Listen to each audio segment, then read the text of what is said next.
Firman Tuhan hari ini telah diambil dari kitab Efesus pasal 5 ayat 15 sampai 21. Efesus pasal 5 ayat 15 sampai 21. Penerjemah akan membacakannya buat kita. Karena itu, perhatikanlah dengan seksama. Bagaimana kamu hidup, janganlah seperti orang bebal, tetapi seperti orang arif. Dan pergunakanlah waktu yang ada, karena hari-hari ini adalah jahat. Sebab itu, janganlah kamu bodoh, tetapi usahakanlah supaya kamu mengerti kehendak Tuhan.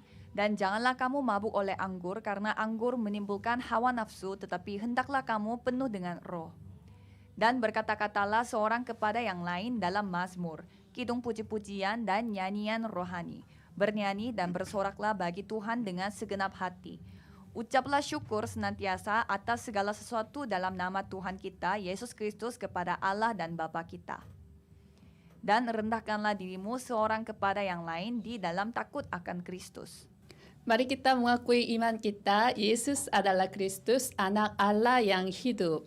Yesus adalah Kristus, anak Allah yang hidup. Amen. Mari kita saling memberi salam. Kita adalah anak-anak terang. Kita adalah anak-anak terang. Amin. Amin. Judul khotbah hari ini adalah hidup sebagai seorang arif. Bacaan hari ini diambil dari Efesus 5 ayat 15 sampai dengan 21. Rasul Paulus menunjukkan bahwa kehidupan yang menjadi penurut-penurut Allah adalah kehidupan beriman Alkitabiah melalui firman mimbar minggu kemarin. Paulus menekankan bahwa kita adalah anak-anak yang kekasih sebanyak Kristus Yesus telah mengasihi kita dan telah menyerahkan dirinya untuk kita sebagai persembahan dan korban yang harum bagi Allah. Maka kita harus menjadi platform yang menjadi pengikut Kristus. Jadi kita yang adalah anak-anak Tuhan yang menerima kasih yang begitu besar harus melepaskan diri dari kehidupan kegelapan. Lalu harus menjalani kehidupan yang menghasilkan buah sebagai anak-anak terang yang menyelamatkan jiwa-jiwa. Untuk itu kita harus hidup seperti orang arif, bukan seperti orang bebal. Alkitab menekankan pentingnya kehidupan yang bijaksana melalui kitab-kitab Ayub, Amsal, dan Pengkhotbah. Sebenarnya hidup dengan kebijaksanaan dan hidup tanpa kebijaksanaan menghasilkan dua hal yang sangat berbeda. Berdasarkan Efesus pasal 5, hidup yang arif adalah hidup yang dijalani menurut terang, dan hidup tanpa arif adalah hidup yang dijalani menurut kegelapan. Standar antara mereka sangat berbeda. Orang-orang di dunia yang digoda oleh setan dari Kejadian pasal 3 melakukan segala upaya menurut standar mereka sendiri. Terkadang mereka mengumpulkan banyak kekayaan dan terkadang mereka mendapatkan keterangan dan kekuasaan. Secara lahiriah, tampaknya berhasil, tetapi akhirnya itu akan menjadi menara Babel dan juga pasti akan runtuh. Itulah akhir dari kehidupan orang-orang bebal. Kesuksesan tanpa penyelesaian masalah mendasar manusia itu akan menjadi kutukan yang besar. Penerima utama dari surat Efesus adalah kota Efesus, di mana budayanya, politiknya, ekonominya, dan militer sangat berkembang dengan latar belakang kemakmuran Romawi. Oleh sebab itu, pada waktu itu warga Efesus memiliki rasa kebanggaan dalam ilmu pengetahuan dibandingkan dengan kota-kota lain. Rasul Paulus memperingatkan bahwa jemaat Efesus tidak boleh dipengaruhi oleh situasi sosial seperti itu dan tidak boleh ikut tren dunia ini. Walaupun ilmu pengetahuan sangat tinggi, itu tidak akan pernah dapat menyelesaikan masalah mendasar manusia. Apa itu masalah mendasar manusia? Masalah setan, masalah dosa asal, dan masalah keterpisahan dari Tuhan. Itu adalah ketiga masalah mendasar manusia. Karena manusia tidak dapat menyelesaikan masalah mendasar manusia ini sendiri, maka Tuhan sendiri datang ke dunia ini sebagai tubuh manusia melalui inkarnasi untuk menyelesaikan masalah mendasar manusia termasuk kita. Kristus adalah satu-satunya jalan untuk bertemu kembali dengan Tuhan. Kristus menghancurkan 3 masalah mendasar manusia ini yang menjadi penghalang antara Tuhan dan manusia. Jadi, ketika kita percaya kepada Yesus sebagai Kristus, kita dapat memperoleh hidup yang kekal bersama kembali dengan Tuhan.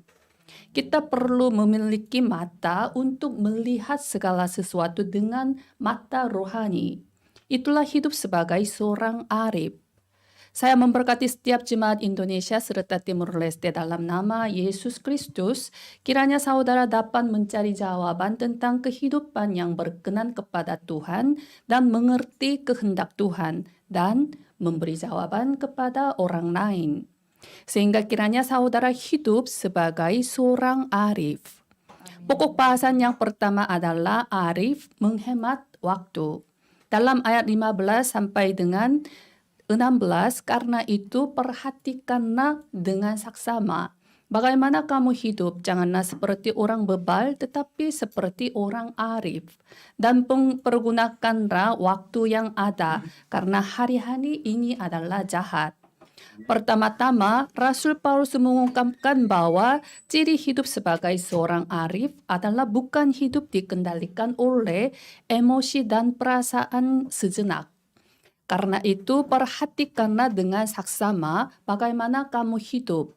Ini berarti bahwa kita harus menjalani kehidupan yang sadar secara rohani. Kita harus memiliki kearifan dan kebijaksanaan secara rohani. Jika kita tidak memiliki kebijaksanaan rohani, semua yang kita lakukan membawa efek samping.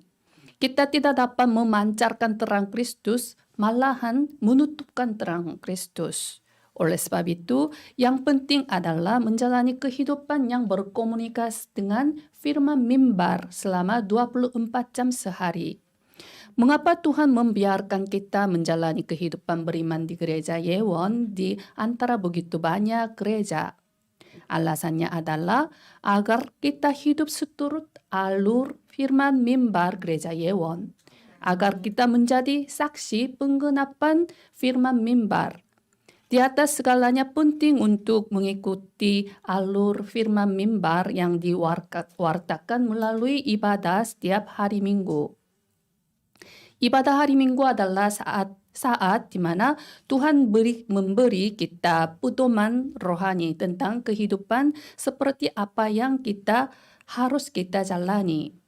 Maka awas, jangan lengah saat kita beribadah. Saya harap setiap saudara mencapai bersatu dengan firman mimbar. Rasul Paulus menekankan bahwa menjalani kehidupan yang berbuah yang berkenan kepada Tuhan sebagai anak-anak terang dan bahwa menghemat waktu adalah bijaksana. Di sini waktu adalah kairos dalam bahasa Yunani. Dalam bahasa Yunani ada 2 kata untuk waktu, yaitu kairos dan kronos. Kronos mengacu pada waktu yang biasa. Kairos mengacu pada waktu yang tertentu seperti suatu peristiwa terjadi. Dalam bacaan hari ini, kairos mengacu pada waktu yang penting. Waktu dalam pengertian kronos terjemahkan ke dalam bahasa Inggris yaitu kesempatan. Menghemat dari menghemat waktu adalah istilah komersial yang banyak digunakan oleh pedagang. Beli kesempatan. Jangan lewatkan kesempatan dengan biaya berapapun. Jadi menghemat waktu berarti jangan lewatkan kesempatan yang Tuhan berikan kepada saudara.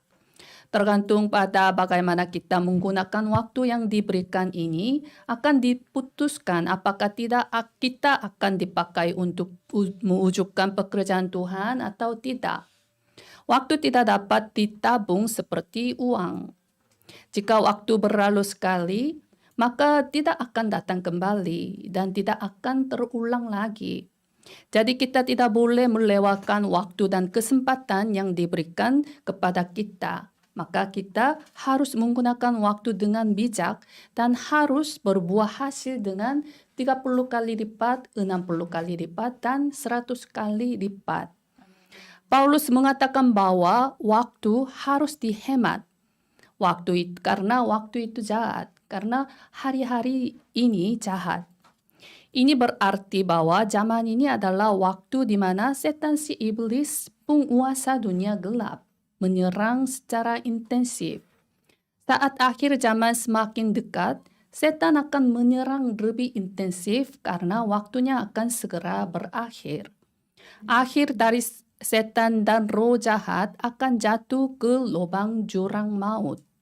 Saat Yesus Kristus kembali sebagai hakim, itu adalah takdir iblis yang telah ditentukan sebelumnya.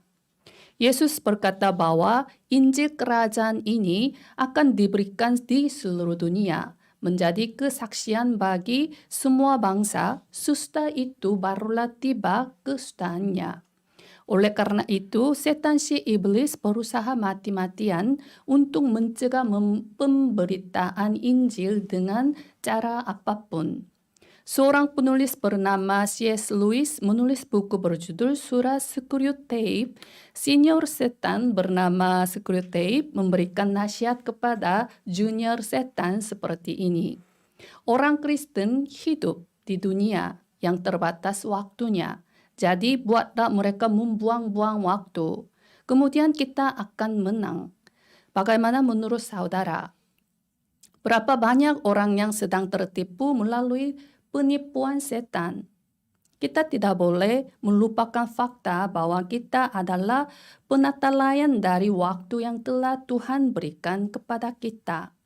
Dalam Yohanes 9 ayat 4, kita harus mengerjakan pekerjaan Dia yang mengutus aku. Selama masih siang, akan datang malam, di mana tidak ada seorang pun yang dapat bekerja. Kita harus menggunakan waktu ketika kita dengan bijaksana untuk mewujudkan pekerjaan Tuhan melalui jabatan yang telah diberikan kepada kita. Sekarang tinggal 3 minggu lagi untuk melakukan jabatan di tahun 2022. Karena Gereja Yewon mengumumkan jabatan berikutnya pada bulan Desember untuk mempersiapkan lebih awal. Meskipun waktu yang singkat, saya harap saudara dapat melakukan satu hal saja yang dapat menghidupkan Jemaat Kebaktian Berbahasa Indonesia melalui jabatan saudara. Terus doalah dengan sungguh-sungguh untuk jabatan baru yang akan diberikan pada tahun 2023. Jangan lupa jabatan itu akan menjadi saluran berkat bagi saudara. Ketika saudara memutuskan hati dengan teguh dan menantang diri dengan perjanjian, Roh Kudus akan berkarya secara nyata. Saya memberkati setiap jemaat Indonesia serta Timur Leste dalam nama Yesus Kristus. Kiranya saudara mengakhiri tahun 2022 dengan baik dan mempersiapkan tahun 2023 melalui jabatan baru yang akan memberi pertumbuhan rohani dan menghasilkan buah terang. Pokok bahasan yang kedua adalah arif mengerti kehendak Tuhan.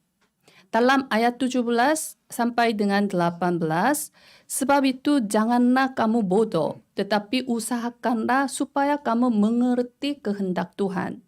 Dan janganlah kamu mabuk oleh anggur, karena anggur menimbulkan hawa nafsu, tetapi hendaklah kamu penuh dengan roh. Rasul Paulus menjelaskan bahwa mengerti kehendak Tuhan adalah menjalani kehidupan yang bijaksana. Dalam Roma 12 ayat 2, janganlah kamu menjadi serupa dengan dunia ini, tetapi berubahlah oleh pembaharuan budimu, sehingga kamu dapat membedakan manakah kehendak Allah, apa yang baik, yang berkenan kepada Allah dan yang sempurna. Bagaimana kita dapat memahami kehendak Tuhan tersebut? Paulus memberitahu kita bahwa kita perlu dipenuhi dengan Roh Kudus. Roh Kudus adalah roh kebenaran, roh wahyu yang menyampaikan kehendak Allah. Dalam 1 Korintus 2 ayat 10, karena kepada kita Allah telah menyatakannya oleh Roh, sebab Roh menyelidiki segala sesuatu, bahkan hal-hal yang tersembunyi dalam diri Allah. Jika kita dipenuhi dengan Roh Kudus, maka kita akan mengerti kehendak Tuhan dan akhirnya dipakai untuk menggenapi kehendak dan rencana Tuhan tanpa membuang waktu. Dalam teks hari ini, Rasul Paulus memberikan perumpamaan tentang mabuk untuk menjelaskan dengan mudah tentang kepenuhan Roh Kudus. Saat kita mabuk, kita berada di bawah kendali kekuatan minuman alkohol, bukan dikendalikan oleh diri kita sendiri. Sama seperti ini, seorang yang dipenuhi dengan Roh Kudus dikendalikan oleh Roh Kudus. Jika kita mabuk, kita akan hidup sebagai seorang bebal dan bodoh. Tetapi jika kita dipenuhi dengan Roh Kudus, kita akan hidup sebagai seorang arif. Saat kita menerima Yesus Kristus, Roh Kudus masuk dan berdiam di dalam kita. Ini disebut berdiamnya Roh Kudus. Ini adalah peristiwa yang hanya satu kali, tetapi Roh Kudus menyertai kita selamanya. Dalam Yohanes 14 ayat 16, Aku akan minta kepada Bapa, dan Ia akan memberikan kepadamu seorang penolong yang lain, supaya Ia menyertai kamu selama-lamanya. Namun kepenuhan Roh Kudus memiliki arti yang berbeda dengan berdiamnya Roh Kudus. Dipenuhi dengan Roh Kudus berarti melampaui berdiamnya Roh Kudus dan menjalani hidup sepenuhnya di bawah kendali Roh Kudus. Kita harus menjalani kehidupan yang dipimpin oleh Roh Kudus, kehidupan yang mengikut Roh Kudus. Secara khusus, Rasul Paulus berkata bahwa hendaklah kamu penuh dengan roh, tetapi ungkapan ini dalam bentuk waktu sekarang. Dengan kata lain, itu tidak cukup dengan dipenuhi dengan Roh Kudus sekali di masa lalu. Bagaimana kita dapat menjalani kehidupan yang dipenuhi dengan Roh Kudus setiap saat? Kita harus mengetahui bahwa kepenuhan Roh Kudus adalah bukan kepenuhan emosi. Kepenuhan Roh Kudus adalah kepenuhan firman, kepenuhan doa, kepenuhan penginjilan. Ketika Yesus menjelaskan tentang Roh Kudus dalam Yohanes pasal 14 dan 15, Yesus mengacu pada Roh Kudus sebagai roh kebenaran. Firman Tuhan adalah kebenaran. Kita akan dipenuhi dengan Roh Kudus melalui kehidupan yang dipenuhi dengan firman Tuhan, kehidupan dua perjanjian yang berpegang pada firman dan berdoa, dan kehidupan seorang penginjil yang dengan berani bersaksi tentang firman. Menurut saudara, kapankah kita akan paling dipenuhi dengan Roh Kudus? Ini adalah saat ketika Yesus Kristus yang merupakan kebenaran dan inti dari Alkitab diwartakan melalui bibir kita. Kisah para Rasul menunjukkan hal ini dengan sangat jelas. Maka jawab Petrus penuh dengan Roh Kudus. Tetapi Stefanus yang penuh dengan Roh Kudus. Tetapi Saulus juga disebut Paulus yang penuh dengan Roh Kudus. Ketika Rasul Paulus memberitakan Injil, Roh Kudus paling senang dan bekerja paling kuat. Menjalani kehidupan yang menyaksikan kuasa Roh Kudus adalah kehendak Tuhan terhadap kita. Pada waktu itu kita menjalani hidup yang paling penuh dengan Roh Kudus. Kamp penginjilan Thailand diadakan selama 1 minggu ini. Kebanyakan warga Thailand didominasi dengan berbagai budaya Takhayul dan Buddha. Tetapi Tuhan membangun pekerja gereja dan pendeta dengan orang Thailand yang Tuhan siapkan. Ini akan menjadi titik balik rohani baru dalam pelayanan misionaris Cho Hyun Tae yang dimulai pada tahun 2004. Saya memberkati setiap jemaat Indonesia serta Timur Leste dalam nama Yesus Kristus. Kiranya saudara dapat menerima berkat sama seperti karya dari kitab Kisah Para Rasul yang penuh dengan Roh Kudus. Selama kamp pelayanan Thailand dan mohon dukungan doa. Sebagai kesimpulan, seorang pemikir bernama Emerson mengatakan seperti ini. Jika Anda memiliki waktu luang, itu seperti berlian mentah asli. Berlian mentah asli tidak berharga dengan sendirinya. Ketika diproses dengan baik, nilainya ditentukan. Jadi jangan tinggalkan waktu yang diberikan kepada saudara sebagai berlian mentah asli. Silakan saudara membuat itu menjadi brilian yang indah dan cemerlang. Saya memberkati setiap jemaat Indonesia serta Timur Leste dalam nama Yesus Kristus. Kiranya saudara dapat menjadi murid Kristus yang menghemat waktu dan mengerti kehendak Tuhan dan rencana Tuhan sebagai seorang arif untuk menyelamatkan 237 bangsa dan 5.000 suku. Mari kita berdoa. Kami mengucap syukur kepada Tuhan Tritunggal karena Tuhan telah membuka jalan untuk bertemu kembali dengan Tuhan. Kami percaya bahwa Yesus adalah jalan dan kebenaran dan hidup karena Yesus adalah Kristus. Kami percaya bahwa Kristus telah menyelesaikan 3 masalah mendasar manusia, yaitu masalah setan, masalah dosa, masalah keterpisahan dari Tuhan. Kiranya kami dapat memberitakan Injil Kristus ini kepada orang yang belum kenal Tuhan, agar mereka keluar dari kegelapan, kutuk, bencana, dan maut, agar mereka beroleh hidup yang kekal sebagai anak-anak terang. Kiranya kami hidup sebagai seorang arif, seorang penginjil yang penuh dengan Roh Kudus. Kiranya kami dapat berkenan kepada Tuhan melalui mengerti kehendak Tuhan dan rencana Tuhan. Terima kasih Tuhan, kami berdoa dalam nama Yesus Kristus. Amin.